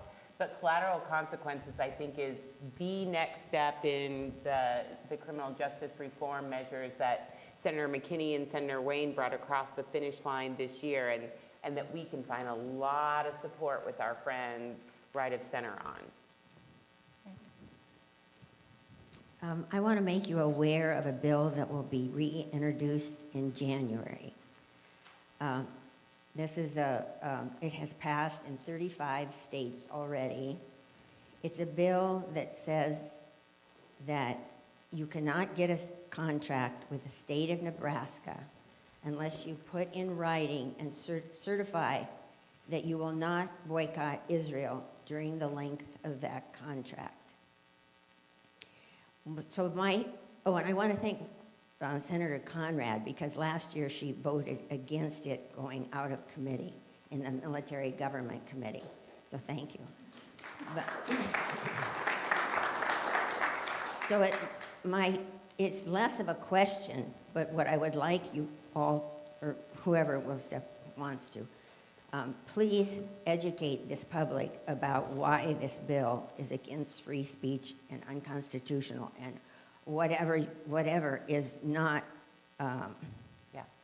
whatever, thank you. Well, I mean, I'm kind of a free speech absolutist, so popular speech doesn't need protection, right?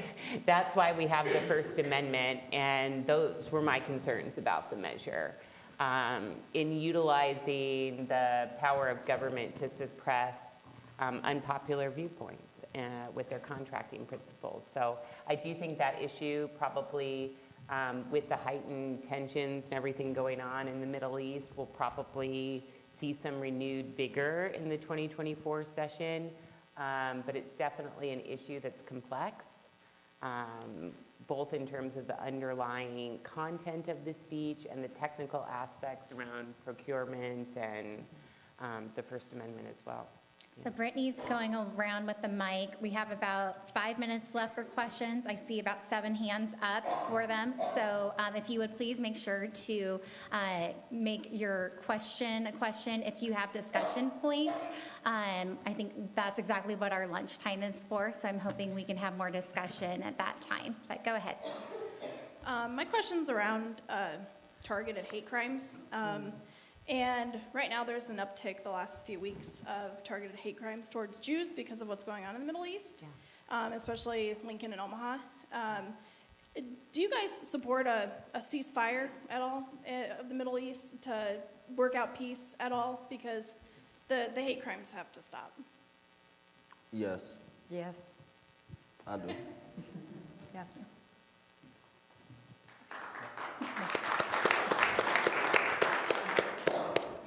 Thanks again for coming. Larry Zink, my question for you, those of you, you're in the trenches. I think probably most of you are somewhat aware of Nebraskans for Peace and the nature of our network. It's obviously a bunch of spring chickens, and we're centered in Lincoln and Omaha, but not exclusively. I guess my question for you is, as someone who's in the trenches, do you have any suggestions for what this network of people and the organization itself should focus on or consider focusing on the next 2, 3, 4 years from a strategic point of view? Are there fulcrum points that this kind of a network, if we focused, and that's a challenge, might be helpful to what you're trying to do? And thank you for your work. That's a great question. If I'll start. First of all, I would like to say I am familiar with Nebraskans for Peace. Also, every year for Christmas, my mom gives my husband Cat Lovers Against the Bomb Nebraska for Peace calendar, and it is a treasure, so please keep making that. If you don't have Cat Lovers Against the Bomb, it's the bomb. Again, I'm a broken record on this. Voting is the most important thing. Voting rights, preserving voting rights, getting people to vote, organizing voting, and informing and educating your friends and neighbors to vote. If we do not vote, nothing will change, and we have to get over our apathy. And I'm sorry, but you do not have to be in love with your elected officials. You just have to be in like. And that is the problem that we have, is that people are like, well, I don't like that person's personality. Are they going to vote the right way on things that are extremely important to you? Then who cares? Who cares if they're a dud? Vote for the people that are going to make this place a better place and not their personality. I know I'm a delight, but I'm not everybody's cup of tea. And I've had a lot of people tell me I'm not their cup of tea, but they voted for me anyways. So that would be my suggestion. Like it. Any other suggestions for good things to strategize on the next 2, 3, 4 years as Nebraskans? I'm not sure where every member is from, but I would say mobilize across the state, even in the rural communities. Because I think there's a lot of commonality, and those people just don't get engaged with, so you never hear their voices. But I think engaging with people across the state is probably the best thing that can be done to ever get the right people into the legislature and to get the policies we want. Because as much as we might feel about the other half of the state, we can't just not talk to them, because they got a lot of the votes in the legislature. Brittany, do you have another? Oh, go ahead. I'm Sam. My wife is Lynn Zaleski. Most of you would know her better. We're from Central Nebraska Peace Workers. The issue, there's so many, and by the way, you all have put such a wonderful cachet on the last year's legislature. I hardly think you and I were at the same place. The public defender outstate has got to be an issue that you are aware of. If nothing else, the Grand Island Independent ran a rather strong front page, national level, data supported article about the problem. And in Adams County, Hastings, we are at 0 attorneys out of 5 positions because there's not enough salary. Yeah. I would invite you to consider perhaps a statewide funding support or some other form of legal attorney outreach placement, if you have any answers at all, but we cannot continue like this and even begin to touch on any of the justice issues that you all are referencing. So do you have anything besides money to put into this question? Because we certainly need that. Yeah, so thank you and good to see you. Hi, friends. Thank you for your continued advocacy. We see your emails a lot. That's very helpful. So when I was in the legislature the last go around, we started a program. It's continued forward. I think it will be part of the solution to some of this, to provide loan forgiveness to attorneys who practice in rural communities, in government service, and in nonprofit agencies, public interest lawyers. So that has made a big difference, but I think will probably be expanded. I know there is a group working across the state and across the political spectrum, County Attorneys Association, Attorney General's Office, criminal defense attorneys, and the Bar Association coming together to try and figure out how we can have strong and adequate representation for everybody, particularly in those communities that aren't able to provide for that with their own resources or otherwise, because yeah, if every person doesn't have access to a vigorous representation, it dramatically impacts the outcome. So that's a great issue and probably one that we can find I think a lot of common ground on. We have time for one more question. Oh, I had a hand up back here first, sorry. And if somebody has questions afterwards, you can email us or call us or get it through Maggie or whatever. I was going to say, Dawn's good at finding I know people. y'all aren't shy. We're not, we're I practicing. know, I love that, yeah. I'm wondering from the 4 of you if there's support for the Ombudsman's Office authority to get information from the executive agencies, from the governor's agencies, and the people he hires to run them, in order to be responsive to the legislature. 100%. Yes. Yes. Yeah. Unified yes to end on. All right, well, let's give all 4 of them a big round of applause. Thank you. Can we get a picture with you, Maggie? You want to get a picture with you? You want to get a photo with you? Yeah? You get a photo with everybody? Don's got a pressing question while we're taking a photo. Yeah, a really important question that you don't need to respond. That's okay. Can I mention? Yeah, okay. Here, come in here, guys. Take your name. Take your name down. Yes. If you're taking off, make sure you Thank come you. back just momentarily. We have a couple Can big you, awards this to give microphone out. is better than that one, I think. Go ahead, Don. Got a lot going on. It's okay, go ahead. Oh, can I go ahead? Yeah. Let me. I was in Washington, D.C. Serge Tolstoy asked me and told me some things. His grandfather was Leal. He told me about William Jennings Bryan, and this is a story that will change us as an organization of Nebraskans for Peace. Leo Tolstoy, the famous novelist, became a very close friend of William Jennings Bryan. And he kept chiding Bryan. Bryan, you aren't stating your beliefs to the people of Nebraska. State them what you think. President Wilson said, I am declaring war and I'm starting to arm the ships. When he heard this, Bryan's Secretary of State said, I resign. I won't be a part of this. Thank you, Don. Okay.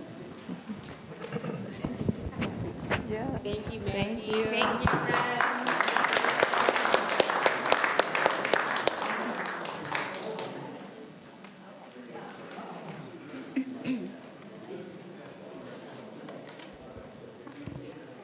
All right, as our panelists are stepping out, I'm going to ask you to quiet down once again. We have a couple important things.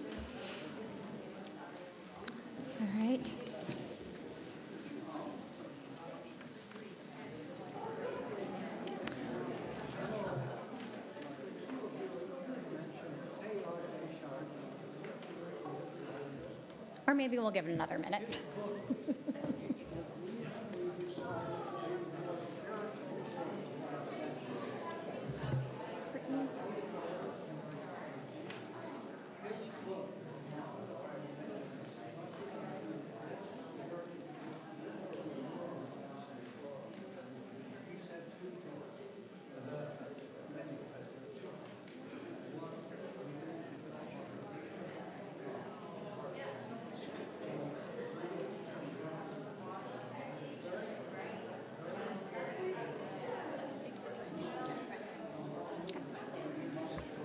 We got to do something with him. We got to keep moving.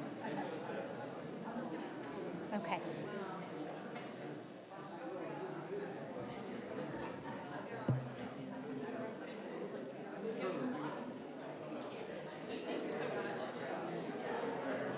Thank you. Good to see you.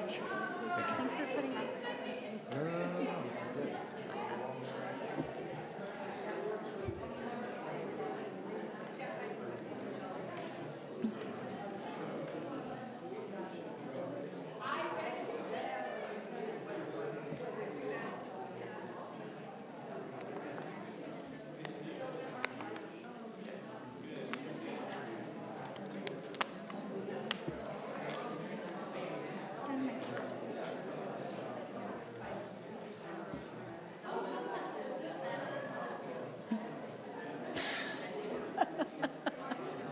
You ready to clap to hear my voice? Okay.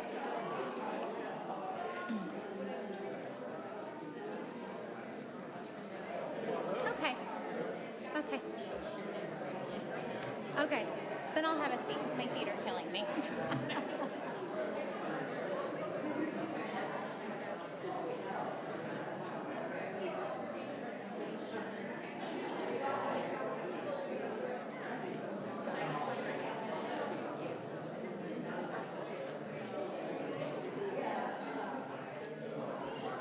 When you got that? Yeah, it'll be at lunchtime.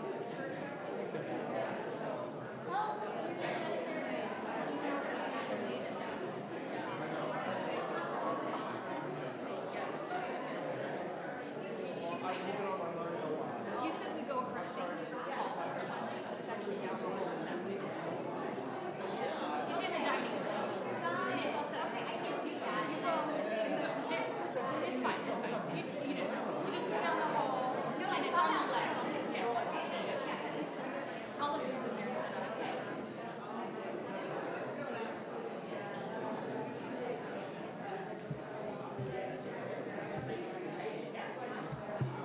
All right, I'm going to give us 60 more seconds, and then we're going to come back. Is this even still on? Yeah. You can? Okay. Yeah, it's really not. Oh, there we go. I think it's different for people online. They can hear me better than in here. Yeah.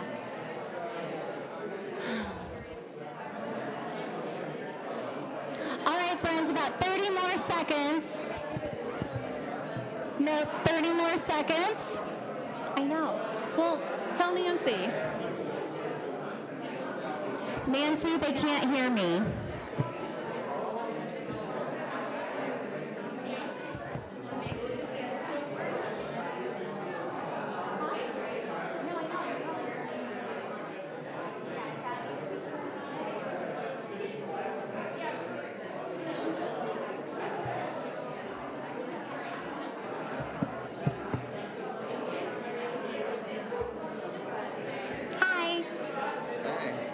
That's what it's like, and I agree, so that's what I'm telling you. Yeah. It's like Maggie's head's gonna explode. She seems a personality like we are all the way on point.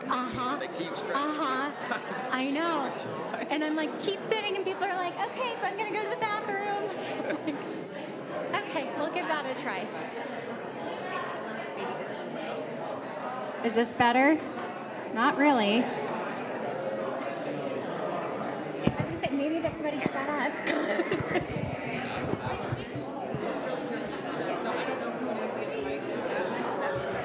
I'll try both together, even. All right, ladies and gentlemen, please have a seat. If you can hear my voice, clap once. If you can hear my voice, clap twice. If you can hear my voice, clap 3 times. Now I'm going to ask again if you would please find your seats. Obviously, our panelists were a big highlight of this morning, but we still have some very important things, some awards to give out. So that's what we have up next. Before I forget, I want to make sure I mention, I forgot to do this before, we have several tables that are here with lots of great information on them. Over here underneath the In Christ sign, there is a lot of handouts, and Don said that he would love nothing more than to go home without any of them, so please take as many as you'd like. We have more booths just outside, and where you had coffee and breakfast this morning, there are a lot of other handouts. We also have someone here with the ballot or the petition to get paid sick leave on the ballot. So it's a great actionable item that you can do right after we heard a couple of the senators talk about how important that cause is. I also mistakenly talked about where our food is going to be. It's not going to be across the hall where it was this morning. Our lunch is being served down the hall. Is it past the restrooms or? Perfect. Past the restrooms and the drinking fountain on your left. All right. So, is that all the announcements? Each of you have a ballot in your packet for voting on the Nebraskans for Peace State Board. So if you want to do that, just put them on the registration table. We'd appreciate that. So yeah, ballots are in your folders. We had issues with the mail for some reason. I suspect Brittany's husband, who works for the United States Post Office, maybe. But no, if you didn't get a ballot in the mail, which a lot of you didn't, if you would take a minute to fill that out sometime this morning or at lunch, and then get that back to the registration table, is what Brittany said. All right, so I'm going to try not to get emotional here. We're going to move into our Peace Awards. So our first award, before I say his name, I'm going to tell you about how great he is. And this nomination actually came from our staff person, Susan. And when I read all the things that she said about him, I was like, I should have said all that. But Susan's much more of a behind-the-scenes person, so she let me be in charge of actually giving Jason his award. But I did want to read some of what she wrote about him because she did such a great job of describing why he is a well-deserved recipient of our Frank Lemire Peace Award. She said that she would like to nominate Jason because of all the work that he does in the community. He was incarcerated for 20 years and spent 8 of them in solitary confinement. After he was released, he dedicated his life to helping other impacted people. He works tirelessly to try and make changes in the criminal justice system and in the prisons, but also works with incarcerated people to help them to change their lives for the better as well.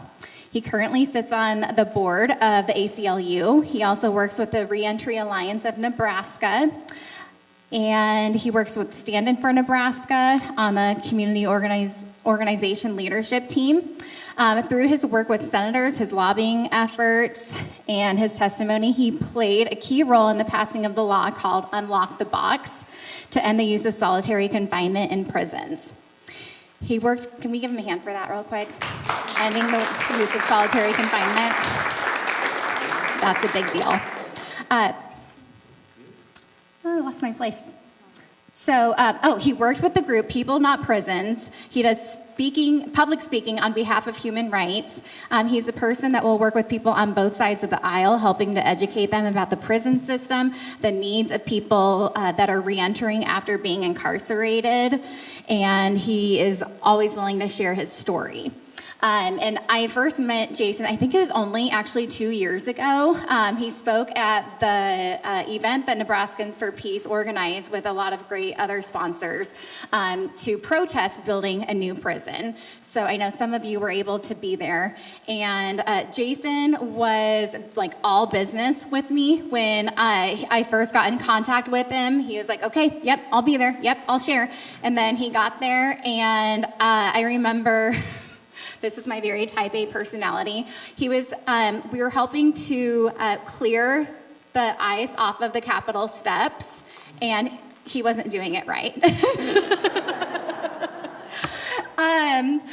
But so I was a little nervous, but like everything that he said was completely on point. I've seen him at so many events since then, probably at least like 24 just in 2 years, and he does way more than I do. And he's always really grateful to see people, so friendly. He does lots of digital photography and videography for all kinds of great events. And honestly, like our state would not be as good as it is if it wasn't for him. And there's not a lot of people in this world that you can pinpoint and say, this person makes such a big difference. That's why we call it the Frank Lemire Peacemaking Award, is because Frank Lemire was that person. He will go down in history for Nebraska and for our country and for our world as having made a positive difference. Jason embarks all of those traits that we want in a peacemaker, and we are so fortunate to have him. And I got through all of that without crying. Congratulate Jason Whitmer on the Frank Lemire Peacemaker of the Year Award.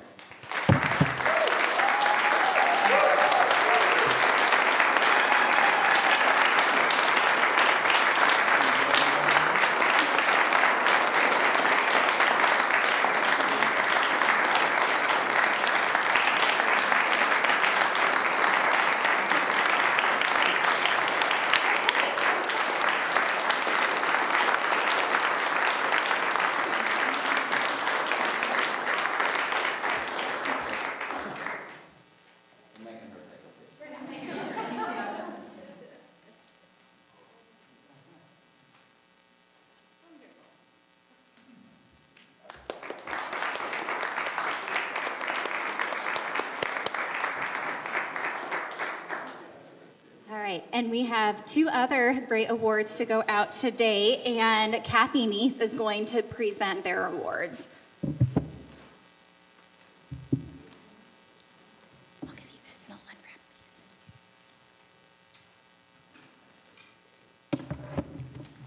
these. Hi. The persistent work for peace and justice in our society can often be a lonely, seemingly endless, and exhausting task. In more populated areas of our state, like Lincoln or Omaha, there can be a closer physical connection to like-minded people. But in rural areas of Nebraska, those working for peace and justice can feel very isolated. Dave and Mina Sprague have never let that stop them in their quest for expressing and fulfilling their desire for a healthy, peaceful planet. Dave and Mina have been married nearly 52 years after meeting while working at the Miami International Airport. They've been strong union supporters from those early years working in the airline industry. And the Spragues have lived in rural Howard County here in Nebraska since the early 70s and have been, are, and will be a voice for peace and justice come hell or high water, as another peace worker noted. Dave and Mina were among the original organizers of the Central Nebraska Peace Workers Group after 9/11 in 2001. Since then, the Spragues have become an integral part of the group. They continually found and invited new justice-oriented people in Central Nebraska to join them at the monthly CNPW meeting. Rarely have they missed any of these meetings or the monthly peace gatherings held in Grand Island where, in all kinds of weather, they are among those hiding or holding signs that alert those driving by of the issues people need to be aware of. Now, I have to say, though, people always say that we're out at peace protests, but Mina was she said they're not protests, they're peace gatherings. Because there's a difference in the terminology, and when she told me that the first time we went out there, I just thought that makes a lot of sense. We're a peace organization, and it's the terminology we use is going to help us change the world too. So over the years, the honks, the waves, and thumbs up have begun to outnumber the negative responses to these monthly gatherings. Hearts and minds are being opened. We actually love it when, and Mina's the best at going, like, and And when the trucks go by, they often do that. And anyway, it cracks me up. But we are getting the positives happening. Dave and Mina also help organize and sponsor events elsewhere in central Nebraska that raise awareness and call for justice when injustices are apparent. Immigrant exploitation, LGBTQ discrimination, threats to our land, water, and environment, and militarism are just a few of the issues that Dave and Mina, along with other members of CNPW, have brought to the attention of people in rural Nebraska communities. Through petitions, letters to the editor, phone calls to our congressional delegation, and meetings with elected officials through the years, their example and their voice continues unceasingly. Dave and Mina are most assuredly a core part of Central Nebraska Peace Workers. They have worked diligently and tirelessly to inform Greater Nebraska of peace and justice issues. Thus, Dave and Mina Sprague are well-deserving recipients of the 2023 Nebraskans for Peace Frank Lemire Peacemaker of the Year Award. Will you please join with me in thanking them for all they have given to Nebraska?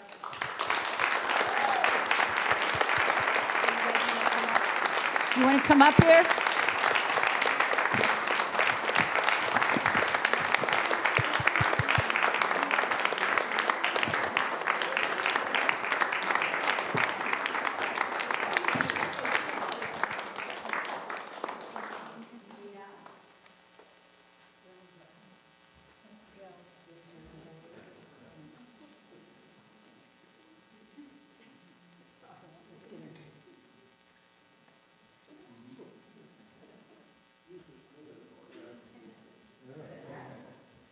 Let me know when you want me out of the picture.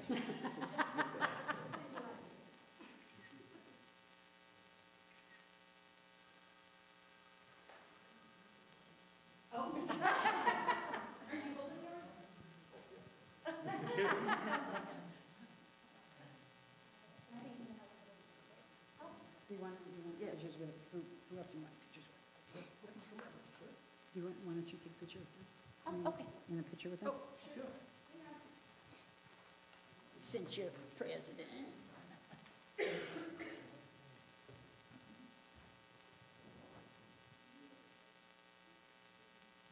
Thank you. Who does? And so she's got, yeah. Here, I'll hold that for you.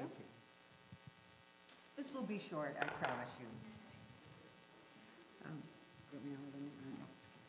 First, I want to thank you, all of you. Thank you for being... But just closer to your... Thank you for being here for us. Because of you, Jason, Dave, and I are being honored with the most prestigious Frank Lemire Peacemaker of the Year Award. We were so lucky to find like-minded people who value peace and social justice and are willing to speak out and work for the betterment of our community, state, and nation. Briefly, I want to add here, we are sorely missing Byron Pearson and his four-legged friends this year. Right. We attended a couple of Nebraskans for Peace meetings at Trinity United Methodist Church in Grand Island. We vividly remember the meeting and the beginning of Central Nebraska Peace Workers. We originally had weekly peace gatherings in Grand Island in front of the post office on 2nd Street. Many of our members were also members of Central City Friends. One of our largest peace gatherings was at Pioneer Park prior to the invasion of Iraq. Del Roper and Rich Majeski would bring their guitars, and Peggy Lang would lead us in song. Our other largest gathering was when the Supreme Court ruled against abortion rights, and that was in front of Representative Adrian Smith's office on 2nd Street in Grand Island. At each of these gatherings, we had over 50 attendees. We still meet monthly, either at Webb Road and State Street or in front of Smith's office. Our journeys have just begun. As a nation, we are now more divided than any other time during my life. We must continue to work for peace and social justice. As a past shop steward for the Brotherhood of Airline and Railroad Clerks for Northwest Orient Airlines, our best strike motto was, united we stand, divided we fall. Again, thank you for honoring us. I am humbled. Jason, you give me hope for a better future. Thank you.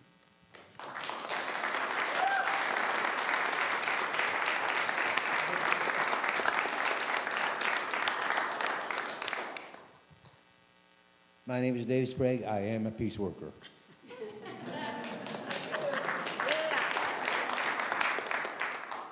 It feels like everything has been covered very much, but my little speech I put together, and my wife has filled in my lack of knowledge.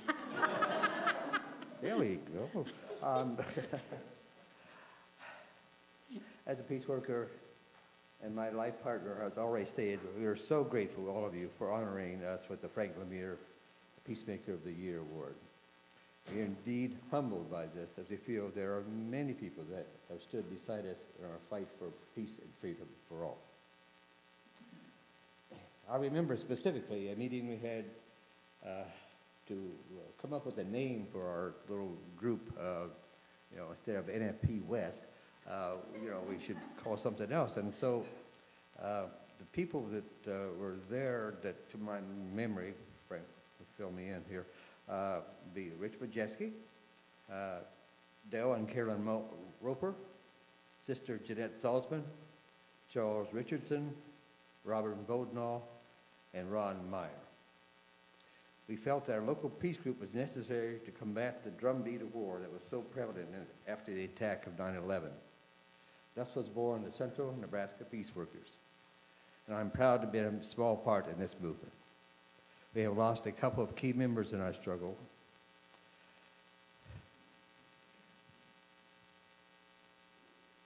Sister Jeanette Saltzman, Charles Richardson, Peggy Lang, Carol Geisinger,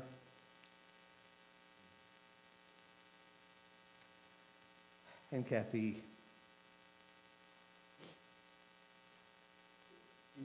Jim. Why my sons?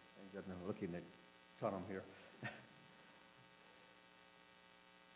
They're no longer with us, but they're sorely missed.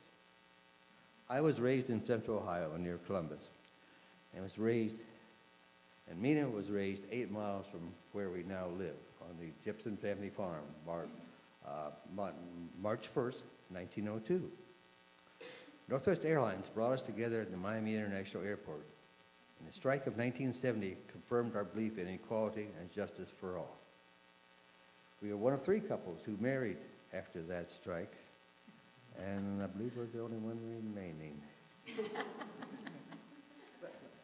The Blickendorfers were still married, but they have both passed on. Union. I can't say enough about organizing and the camaraderie of a union on a like mind. We really need more union participation, voices in every walks of life. So thank you for this.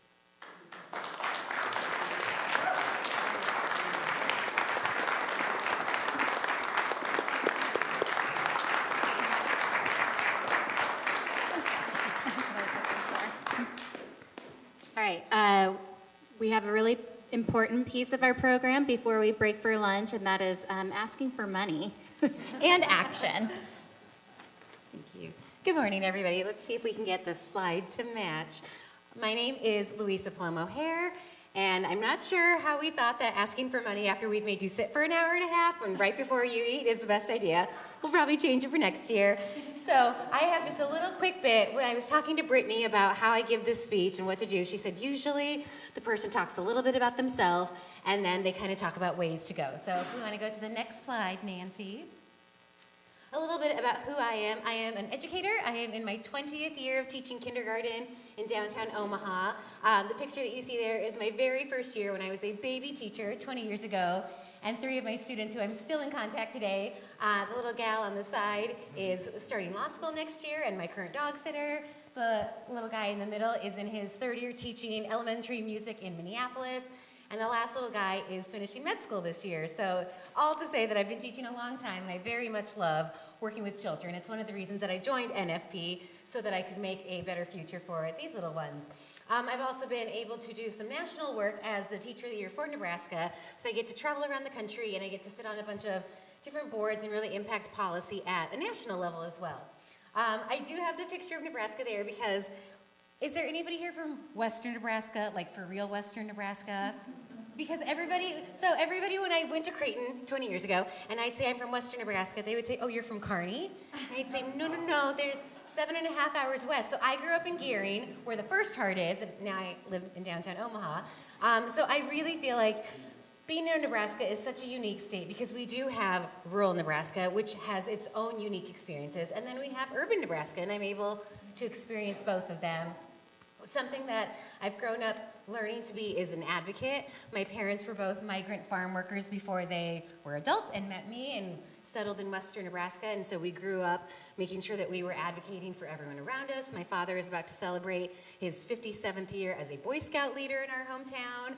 I'm also a learner. Something that you'll hear about in just a minute is a book club that we're doing. I'm constantly learning, and joining Nebraskans for Peace has been an amazing opportunity. I'm sure you guys get Tessa's emails, and she is a wealth of information. So being on Nebraskans for Peace has helped me a lot, and I hope that I can convince you to help us. So next slide, Nancy. And I apologize. I know I talk really fast. You have to know that normally I'm with 5-year-olds, and if you pause to take a breath, they will interrupt you with the most interesting but not appropriate stories. So I'm trying to not talk as fast for them. So a little bit about why I think the Nebraskans for Peace work matters. It provides an area for connection. What we found in the pandemic was that we lacked connection with each other. It forced us to isolate ourselves, both physically but also emotionally, and I think ideologically. And so when we join Nebraskans for Peace, we're able to connect with other people. We're able to share ideas. I have the book up there, Poverty by America. There's a bunch of us. Raise your hand if you're reading the book with us, or if you used our idea to do it at Creighton, Dr. Murray. Great book that we've met 2 times. We're going to meet one more time next week. This is something that we're going to be doing every year. In the spring, our Social Justice Committee really focuses and comes together on what's happening at the state level so that we can advocate and write and show up in person. But we wanted a way for us to stay connected in the fall. And so this is our first year of doing a book club where it's mostly Nebraskans, but we do have a few non-Nebraskans doing it with us. And we really wanted to challenge our own thinking. Most often when we think about poverty, we think about it as another group. We think about what do people in poverty do that causes them to be in poverty. And this book is challenging in that it asks us to reflect on ourselves. How do we benefit as middle or upper middle class people by keeping people in poverty? So if you're interested and you haven't read it, you can talk to any of us who are doing it, and we can share more, and hopefully we'll be doing it again. Another important reason about Nebraskan for Peace's work is that there is so much information in our world, and we don't always know what the right information is. And I try to teach my young 5-year-olds at school how to be good surveyors of what is out there, but it's even hard as an adult. And so knowing that through Nebraskans for Peace, we have so many great people both on staff and as volunteers who are curating that information with us. They're sharing it via email, they're sharing it online, and so they're helping us stay current and stay relevant to the calls that are happening. And then the last bullet that I have is just calls to action. We know that there is so much work to be done, and sometimes it can feel overwhelming, and in that overwhelm, we might just pause and do nothing. But because we have Nebraskans for Peace, they can encourage us, and they can give us easy access points. So they can tell us what bills we should write a letter on. They can, Maggie's amazing about always saying, hey, you should really contact the senator, and here's what you should know about him. So taking advantage of those calls to action. Next slide, Nancy. So ways to support Nebraskans for Peace. Officially, I'm supposed to ask you to donate money. You have a green paper in your packet, and it has a little QR code so you can scan. Our goal is to raise $15,000 today, which sounds like a lot, but I will tell you, having looked at the budget for every past conference, we get really, really close to that goal every year. So my first ask would be, if you can, donate. My second ask, because I'm a teacher and teachers live off no money, so I'm used to asking for a lot of other things besides just money, would be to become a member. Join our group, find out what we're doing, stay connected, share your expertise, share your lived experience so that our group can be better. And then the last one is sharing Nebraskans for Peace news. We're on Facebook. There are 2 groups, so if you find it, make sure it's the one that has our logo. That's our official one. The other one is more of like a group where everybody can post and share ideas. So share our news. When you get emails, share the emails. Invite others to join and to learn what we're doing. We are the longest standing statewide peace organization, and I'd like us to keep moving forward. Because I am a teacher, and I'm teaching my 5-year-olds right now to write down your ideas so we don't forget. When you walk out to go to lunch, you will have a little pledge card. This is just for you. You can stick it on your fridge, you can keep it in your wallet. Write how you plan to support NFP. Maybe you are going to join as a member. Maybe you're going to support our work online. Maybe you're able to make a financial donation. So just take this as you go to lunch, just use it as a reminder that you want to support the good work that we do, the work that we did today, the work that pays for our great staff members, and talk to any of us in our blue shirts because we'd be happy to tell more. Thanks, guys.